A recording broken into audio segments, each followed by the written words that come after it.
চাচা কনে গেল তো খুঁজে পাচ্ছি নি। কনে গেল সে? ও চাচা, ও তোমার আমি খুঁজছি। গো বাবাজি খুঁজা কেন, কিছু বলবা? খুঁজছি মানে মসজিদে শুক্রবারের দিনকে সবতে নাম লেখা আছে ইফতারের জন্য। কেউ দিচ্ছে 15, কেউ দিচ্ছে 16। হস করে তুমি হাত তুলে কথা যে আমি হচ্ছে কি 30 রোজায় আছি, তার মানে কি মন্তব্য তোমার? আমি তো বুঝতে পারলাম না। শোন বাবু বয়, বসে শোন কথাটা।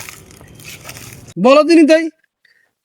বিষয়টা হচ্ছে কি, ওই রমজান মাসে ইফতারি দেবে, সবাই ডেট লিখা আছে।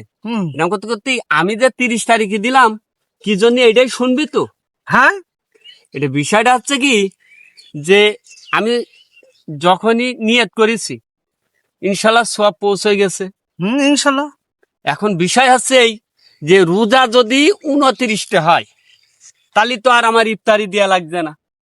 আমার ওখানে নামও লেখা হয়ে গেল, ইফতারিতে নামও লেখা হয়ে গেল, আবার আমার দিয়াও লাগলো না। ওরে শালা বাটবার,